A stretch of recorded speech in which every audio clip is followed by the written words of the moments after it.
মধ্যপ্রাচ্য ঘিরে আবারও উত্তেজনার পারদ চড়ছে। কূটনৈতিক আলোচনার টেবিলে কথাবার্তা চললেও পর্দার আড়ালে সামরিক প্রস্তুতি জোরদারের খবর পরিস্থিতিকে আরও অনিশ্চিত করে তুলেছে। এই প্রেক্ষাপটে নতুন করে আলোচনায় এসেছে ঘনিষ্ঠ মিত্র দুই দেশ ওয়াশিংটন ও লন্ডনের অবস্থানগত পার্থক্য। আন্তর্জাতিক সংবাদ মাধ্যম বিবিসি জানিয়েছে, সম্ভাব্য ইরান অভিযানের ক্ষেত্রে যুক্তরাজ্য তাদের সামরিক ঘাঁটি ব্যবহারের অনুমতি দেয়নি যুক্তরাষ্ট্রকে। বিষয়টি নিয়ে সরকারি পর্যায়ে আনুষ্ঠানিক মন্তব্য না থাকলেও ব্রিটিশ সরকারের এক মুখপাত্র রীতি অনুযায়ী সামরিক কার্যক্রম নিয়ে প্রকাশ্যে মন্তব্য না করার নীতি পুনর্ব্যক্ত করেছেন। খবরে বলা হয়েছে, মধ্যপ্রাচ্যে অতীতের সামরিক অভিযানে যুক্তরাষ্ট্র ব্রিটিশ ভূখণ্ডে অবস্থিত RAF ফেয়ারফোর্ড বিমান ঘাঁটি এবং ভারত মহাসাগরের দ্বীপ দিয়াগো গার্সিয়া ব্যবহার করেছে। কিন্তু এবার সম্ভাব্য হামলার প্রস্তুতি থাকলেও লন্ডন সেই অনুমতি দিতে রাজি হয়নি বলে জানা গেছে।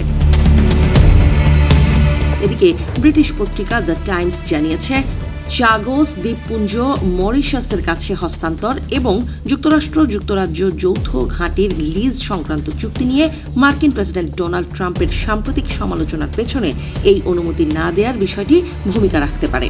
একই সময়ে ইরানের পারমাণবিক কর্মসূচি ঘিরে উত্তেজনা বাড়ছে। দীর্ঘদিন ধরে ওয়াশিংটন তেহরানকে কর্মসূচি সীমিত করতে চাপ দিয়ে আসছে। তা না হলে সম্ভাব্য সামরিক পদক্ষেপের হুমকিও দেওয়া হয়েছে।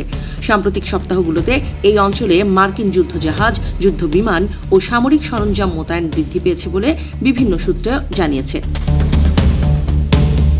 মার্কিন প্রতিরক্ষা দপ্তর পেন্টাগনের তৎপরতা এই অঞ্চলে সামরিক প্রস্তুতির ইঙ্গিত হিসেবে দেখা হচ্ছে।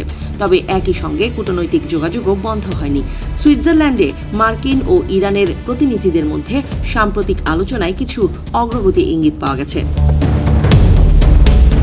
ট্রাম্প জানিয়েছে, সম্ভবত আগামী 10 দিনের মধ্যেই বিশ্ব জানতে পারবে যুক্তরাষ্ট্র ইরানের সঙ্গে নতুন চুক্তিতে পৌঁছাতে পারবে কিনা, নাকি সামরিক পথে এগোবে।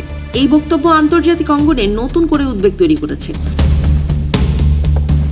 ব্রিটিশ প্রধানমন্ত্রী কিয়ার স্টারমার সম্প্রতি ট্রাম্পের সঙ্গে ফোন আলাপে ইরানের পারমাণবিক ইস্যু নিয়ে আলোচনা করেছেন বলেও জানা গেছে। লন্ডনের অবস্থান স্পষ্ট, তারা ইরানকে কখনোই পারমাণবিক অস্ত্র তৈরি করতে দিতে চায় না, তবে একই সঙ্গে রাজনৈতিক সমাধানকেই অগ্রাধিকার দিচ্ছে। বিশ্লেষকদের মতে, যুক্তরাজ্যের এই সিদ্ধান্ত মূলত দুটি কারণে গুরুত্বপূর্ণ। প্রথমত, এটি ইঙ্গিত দিচ্ছে যে মিত্র হলেও সব ক্ষেত্রে ওয়াশিংটনের সামরিক কৌশলে লন্ডন স্বয়ংক্রিয়ভাবে সমর্থন দেয় না। দ্বিতীয়ত, এটি কূটনৈতিক সমাধানের পক্ষে একটি বার্তা হিসেবেও দেখা হচ্ছে। তবে পরিস্থিতি এখনও অত্যন্ত নাজুক।